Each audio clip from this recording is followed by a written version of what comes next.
మొన్నట్లోనే కేసీఆర్ గారు కరీంనగర్ సింహగర్జనలో ఇంకొక మాట చెప్పిండ్రు.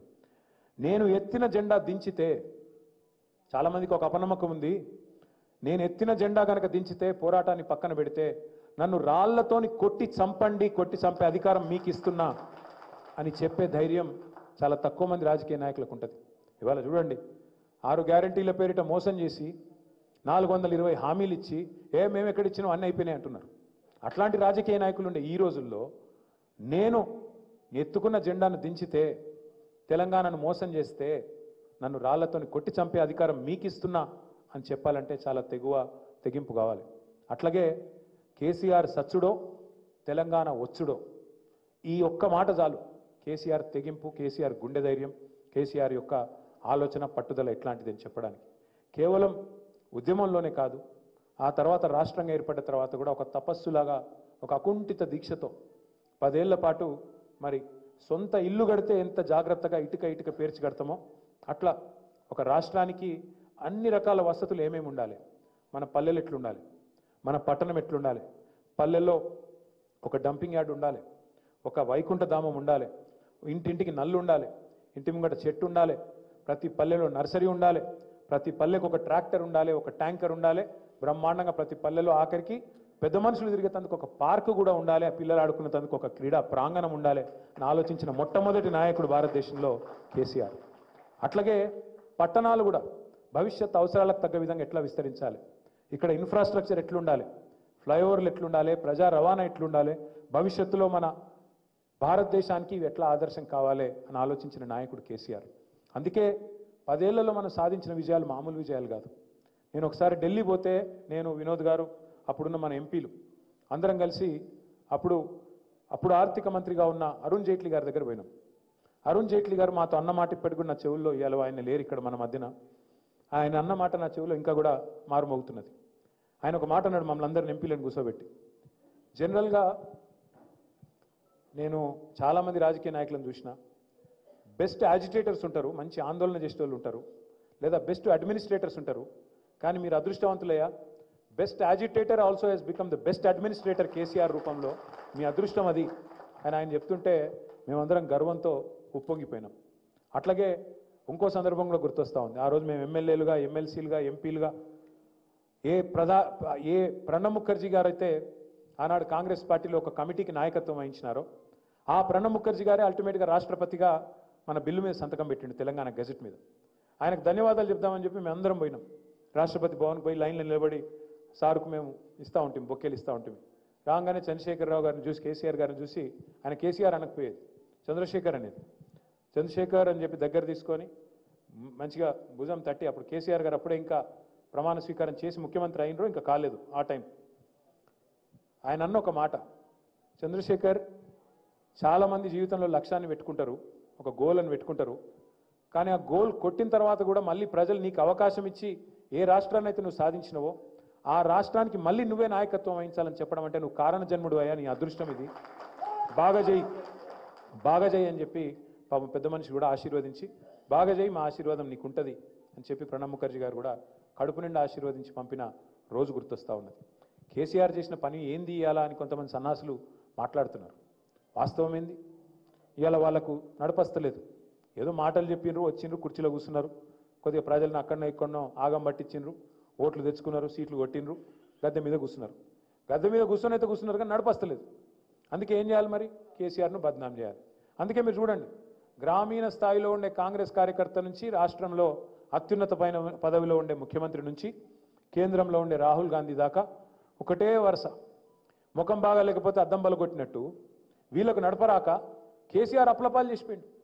అయిపోయింది, మొత్తం ఆగమైపోయింది, మొత్తం మేము చేద్దాం అనుకున్నాం కానీ అప్లపాలు అయిపోయింది అని చెప్పి చిల్లర మాటలు తప్ప ఒక్కటంటే 20 నెలల్లో పనికొచ్చిన మాట మాట్లాడే పరిస్థితి లేదు. మరి ఆ చిల్లర మాటలు మాట్లాడే, అప్పుల మీద తప్పుడు కూతలు కూసే కాంగ్రెస్ పార్టీకి నిన్నగాక మొన్న పార్లమెంట్లో సమాధానం లభించింది. పార్లమెంట్లో స్పష్టంగా కేంద్ర ప్రభుత్వం చెప్పింది, కేసీఆర్ గారి ప్రభుత్వం చేసిన అప్పు మీరిచ్చిపోయిన అప్పుతో సహా కలిపితే 3.5 లక్షల కోట్లు, అది తీసేస్తే కేవలం 2,80,000 కోట్లు మాత్రమే అనే మాట కూడా నిన్నగాక మొన్న కేంద్ర ప్రభుత్వమే సాధికారంగా పార్లమెంట్లో చెప్పింది, బయట చెప్పలేదు. ఈ మాట దయచేసి నేను ఎందుకు చెప్తా ఉన్నా అంటే, ఇవాళ కాంగ్రెస్ పార్టీకి ప్రభుత్వాన్ని నడపడం చేతగాక, ప్రజలకు ఇచ్చిన హామీలు నెరవేర్చడం చేతగాక, ముఖం బాగా లేక అద్దం బలగొట్టినట్టు ఇలా ప్రభుత్వాన్ని నడిపే తెలివి లేక మన నాయకుడిని ఇలా బదనాం చేసే ప్రయత్నం చేస్తూ ఉన్నారు. మనం గుర్తు చేయాలి, ప్రజలకు చెప్పాలి. రెండు విషయాలు చెప్పాలి. ఒకటి, కేంద్రం చెప్పిన లెక్క అధికారికమైన లెక్క, రాష్ట్ర ప్రభుత్వ యంత్రాంగంతో మాట్లాడి ఇచ్చిన లెక్క తప్ప వాళ్ళ పాటికి వాళ్ళు ఇచ్చిన లెక్క కాదు, పార్లమెంటు వేదికగా చెప్పిన లెక్క. నెంబర్ 1. నెంబర్ 2, ఇంకోటి కూడా చెప్పాలి. మనం ఇదే కేసీఆర్ గారు మనకు ముఖ్యమంత్రిగా ఉన్నప్పుడు కరోనా వచ్చింది. ప్రపంచవ్యాప్తంగా కరోనా అనే మహమ్మారి వచ్చిన తర్వాత ఒక్క ప్రభుత్వం కూడా ప్రపంచంలో ఒక దమ్మిడి ఆదాయం కూడా ఎవరికి లేదు. అమెరికా కావచ్చు, భారతదేశం కావచ్చు, తెలంగాణ కావచ్చు, ఆంధ్రప్రదేశ్ కావచ్చు, ఏ ప్రభుత్వానికి కూడా ఒక రూపాయి ఆదాయం లేని పరిస్థితి. కానీ రూపాయి ఆదాయం లేకపోయినా ఆనాడు కేసీఆర్ గారి నాయకత్వంలో ఒక్క సంక్షేమ కార్యక్రమం ఆగిందా మనం ప్రజలను అడగాలి. కరోనా సమయంలో కూడా రైతు బంధు ఆగిందా? ఆగలేదు. కళ్యాణ లక్ష్మి ఆగిందా? ఆగలేదు. రైతు పంట కొనుగోలు ఆగినాయా? ఆగలేదు. పెద్ద మనుషుల పెన్షన్లు 2000 రూపాయల పెన్షన్లు ఆగినాయా? ఆగలేదు. అంటే దమ్మిడి ఆదాయం లేకపోయినా, రూపాయి ఆదాయం లేకపోయినా మరి సంక్షేమ పథకాలు కానీ అభివృద్ధి పనులు కానీ ఆగలేదు. ఆఖరికి కరోనా టైంలో హైదరాబాద్లో రోడ్లు కూడా వేసుకున్నాం. మనం దేశంలో ఎవరు పని చేయలే, కేవలం మనం మాత్రమే హైదరాబాద్లో రోడ్లు కూడా, ఎందుకంటే మంచిగా ఫ్రీగా దొరికింది హైదరాబాద్ అని చెప్పి రోడ్లు కూడా పూర్తి చేసినాం. అట్లా మనం పని చేసినాం. ఇది ఎందుకు చెప్తా ఉన్నా నేనంటే, ఆ రోజు ఒక సమర్థవంతమైన నాయకుడు మనకు ఉన్నాడు కాబట్టే ఆదాయం ఉందా లేదా అని మనం చూడలే. అల్టిమేట్గా అవకాశం దొరికినప్పుడు అటు సంక్షేమం ఇటు అభివృద్ధి జోడెద్దుల మాదిరిగా పరుగులు పెట్టించినాం. కానీ ఈరోజు అంగట్లో అన్నీ ఉన్నా అల్లు నోట్ల శని ఉన్నట్టు ఆదాయం ఉంది, అద్భుతమైన రాష్ట్రం ఉంది, కేసీఆర్ నిర్మించిన పునాది ఉంది, ప్లాట్ఫామ్ ఉంది. కానీ దాన్ని వాడుకునే తెలివి వీళ్ళకి లేదు. వీళ్ళ ఎజెండా వేరు.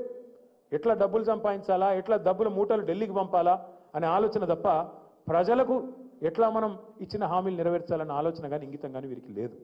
ఈ మాట నేను మీకు మళ్ళీ మళ్ళీ ఎందుకు చెప్తా ఉన్నా అంటే, ఇలా ఇన్ని సాధించిన నాయకుడు, తెలంగాణ సాధించిన నాయకుడు, ప్రపంచంలోనే అతిపెద్ద లిఫ్ట్ ఇరిగేషన్ ప్రాజెక్టు మన తెలంగాణలో, మన భారతదేశం నిలబెట్టి మన ఆత్మగౌరవాన్ని హిమాలయాల స్థాయికి చేర్చిన నాయకుడిని, వ్యవసాయ రంగంలో 14వ స్థానంలో ఉన్న తెలంగాణను నంబర్ 1 స్థానానికి తీసుకుపోయిన నాయకుడిని, ఇంటింటికి భారతదేశంలో మొట్టమొదటిసారి నల్లా నీళ్ళు ఇచ్చి మన ఆడబిడ్డల కష్టాన్ని తీర్చిన నాయకుడిని, నల్లగొండలో ఫ్లోరోసిస్ అనే మహమ్మారిని శాశ్వతంగా తుడిచిపెట్టిన నాయకుడిని, ప్రతి జిల్లాకు ఒక మెడికల్ కాలేజు, ప్రతి జిల్లాకు ఒక నర్సింగ్ కాలేజు భారతదేశంలో ఎక్కడా లేని విధంగా ఏ రాష్ట్రంలో చేసి పెట్టిన నాయకుడిని, ప్రపంచంలో కాదు మొత్తం ఎక్కడా లేని విధంగా రైతు బంధు లాంటి పథకం పెట్టి 73,000 కోట్ల రూపాయలు 70 లక్షల రైతుల ఖాతాల్లో వేసిన నాయకుడిని, 79 ఏళ్ల భారతదేశ స్వాతంత్రానంతరం అత్యద్భుతంగా పనిచేసిన ఒక నాయకుడిని వాళ్ళ బద్నాం చేసే చిల్లర ప్రయత్నం ఏదైతే కాంగ్రెస్ చేస్తున్నదో దాన్ని తిప్పికొట్టాలి అంటే ఒక్క గొంతు కాదు, 1000 గొంతులు మోగాలే. ఇది ప్రతి వేదికలో వినబడాలి. ఎక్కడ ఉండే తెలంగాణ తలసరి ఆదాయంలో మన పుట్టినాడు 2014లో ఎక్కడో భారతదేశంలో 12వ స్థానంలో ఉండే, ఇవాళ నంబర్ 1 స్థానానికి తీసుకొచ్చింది కేసీఆర్ నాయకత్వం కాదా? ఇవాళ నేను ఓను బిడ్డ సర్కారు దవాఖానా కన్నా కాడి నుంచి నేను సర్కారు దవాఖానకే పోతా అని చెప్పి మన ఆడబిడ్డలు సర్కారు దవాఖానాలకు పోయి కేసీఆర్ కిట్లు అందుకొని ఇటు మాతా మరణాలు అటు శిశు మరణాలు తగ్గిన మాట వాస్తవం కాదా? ఎక్కడో 14వ స్థానంలో ఉన్న హెల్త్ రంగంలో 3వ స్థానానికి తెలంగాణ వచ్చిన మాట వాస్తవం కాదా? ఏ రంగమన్నా తీసుకోండి మీరు, ఐటీ రంగం కానీ, పరిశ్రమలు కానీ, వ్యవసాయం కానీ, మెడికల్ కానీ, హెల్త్ కానీ, ఎడ్యుకేషన్ కానీ, ఏ రంగం తీసుకున్నా అద్భుతాలు సృష్టించింది కేసీఆర్ నాయకత్వం. అట్లాంటి కేసీఆర్ గారి గురించి ఇవాళ మహేంద్ర గారు చాలా సమగ్రంగా రాసినారు. ఆయన బాల్యము, ఆయన కాలేజ్ చదువు, ఆయన రాజకీయము, ఉద్యమము, ఆ తర్వాత మళ్ళీ అధికారంలో మరి 10 ఏళ్ల పాటు సాధించిన విజయాలు అన్నీ కూడా సవివరంగా రాసే ప్రయత్నం చేసినారు. చాలా ధన్యవాదాలు పెద్దలు మత్స్యనాచారి గారికి 2 రకాలుగా. ఒకటేమో పుస్తకాన్ని ఆవిష్కరించినందుకు, రెండవది వారికి మరొక ధన్యవాదాలు, మీరు కూడా పుస్తకం రాస్తానని చెప్పినందుకు. బ్రహ్మాండమైన పుస్తకం రాయాలని కోరుకుంటా ఉన్నా. కానీ ఒకటో రెండో సరిపోవు. నేను మొన్న మధ్యన ఒక ఆయన తమిళనాడు ఎక్స్ఎమ్మెల్యే వచ్చిండు నా దగ్గరికి, శేఖర్ అని. వచ్చినప్పుడు వచ్చుడే అంబేద్కర్ గారి పుస్తకం తీసుకొని వచ్చిండు. వచ్చి గిఫ్ట్ ఇచ్చిండు. అంటే బొకే తీసుకురాలే, బుక్ తెచ్చిండు. ఇదేంది బ్రదర్ అన్న అంటే, మా అలవాటు అన్న తమిళనాడులో ఏం అలవాటు అంటే, మేము బొకేలు షాల్వాలు అవి ఏం సార్, మేము ఒక పుస్తకం ఇస్తాం, మేము పుస్తకం ఇచ్చడం మా అలవాటు. కానీ మీరు మద్రాసుకు వస్తేనేమో, మమ్మల్ని కలుస్తేనేమో తమిళవాదం మీద, ద్రవిడవాదం మీదనేమో 100,000 పుస్తకాలు ఉంటాయి సార్. అక్కడ మీరు కావాలంటే టక్మని తెచ్చుకురావచ్చు, ఇచ్చేయచ్చు. కానీ ఇక్కడికి వచ్చి నేను ఎతికిన సార్, నేను హిమాలయ బుక్ డిపో పోయినా, ఇంకో విశాలాంధ్ర బుక్ హౌస్ పోయినా, ఎక్కడ పోయినా తెలంగాణ మీద ఎన్ని పుస్తకాలు ఉన్నాయని దేవులాడితే పెద్ద కనవడలేదు సార్ అన్నాడు. నిజంగా కూడా ఒకటి మనం చేసినాం తప్పు. మనం అంటే సమాజంగా, పార్టీగా మనం ఒక చిన్న పొరపాటు చేసినాం. 10 ఏళ్ళు ఇల్లు కట్టుకుంటే సొంత ఇల్లు కట్టుకుంటే ఎట్లయితే ఒక్కొక్క ఇటుక పేర్చుకొని పర్సనల్గా దగ్గరుండి కడతామో అట్లా మొత్తం టైం అంతా మన శక్తి యుక్తి అంతా శ్రమ అంతా కూడా ప్రభుత్వ నిర్మాణంలో రాష్ట్ర నిర్మాణంలో మనం పెట్టినాం. కానీ సాధించిన తెలంగాణ వెనుక ఉన్న ప్రయత్నం ఏంది, ఎంత కష్టమేంది, దాన్ని పెద్దగా మనది మనం ఎందుకంటే మనకు తెలంగాణలోకి అలవాట్లేదు, జబ్బలు ధరుచుకునే అలవాట్లేదు, సొంతంగా సినిమాలు తీసుకునే అలవాట్లేదు, డప్పు కొట్టుకునే అలవాట్లేదు, మనకు అలవాట్లేదు, ఎవరు డబ్బా వాళ్ళు కొట్టుకునే అలవాట్లేదు. కానీ మొన్న మధ్యన దేశపతి శ్రీనివాస్ గారు ఒక మంచి మాట అన్నాడు. సింహం గనక తన కథ తాను చెప్పుకోకపోతే వేటగాడు చెప్పే చరిత్రనే నిజం అనుకుని ప్రజలు భ్రమించే ప్రమాదం ఉంటుంది అని. అంటే చరిత్రలో గెలిచిన వాడే అల్టిమేట్గా పుస్తకం రాస్తాడు, చరిత్ర రాసే అవకాశం వాడికి దక్కుతుంది. సింహము వేటగాడి మధ్యలో ఒకవేళ సింహం చచ్చిపోయింది అనుకో దబ్బన వేటగాడి చేతిలో, వాడు చెప్పిందే కథ అవుతుంది కదా, సింహం కథ రాదు కదా బయటికి. అందుకే నేను మిత్రులందరినీ కోరుతా ఉన్నా, మళ్ళీ ఇది మనం ఆగస్టు 15 మళ్ళీ దీక్షా దివస్ ఉన్నది మనకు నవంబర్ 29.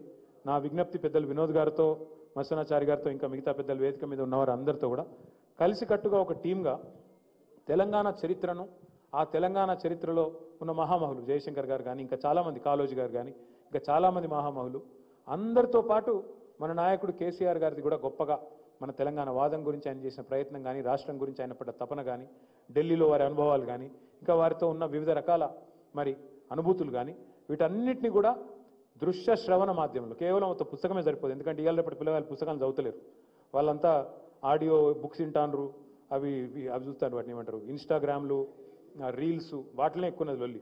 కాబట్టి ఇటు ఈ పని జరగాలి, అటు ఆ పని కూడా జరగాలి. ఎందుకంటే సోషల్ మీడియాలో కొత్త తరానికి సరిపడే విధంగా అటు జరగాలి. మా తమ్ముడు సాయి చంద్ లేడు, వాడు ఉన్నప్పుడు అద్భుతమైన పాటలతో మాటలతో ఒక జడివానలాగా ఉంటుండే ఆ రోజు ఆ దాడి, అంటే ఆ ప్రచారం కానీ ఆ ప్రయత్నం కానీ. అట్లా సాంస్కృతికంగా ఒకవైపు, మరొక వైపు పుస్తకాల రూపంలో, మరొక వైపు ఇంకో రూపంలో చాలా ప్రయత్నం జరగాల్సి ఉంది. ఎందుకంటే మనం గుర్తుపెట్టుకోవాల్సింది ఒకటే, అది ఆఫ్రికన్ సామెత ఇది, సింహం తన కథ తాను రాసుకోకపోతే వేటగాడు చెప్పేదే చరిత్ర అవుతుంది. అది జరగద్దు అంటే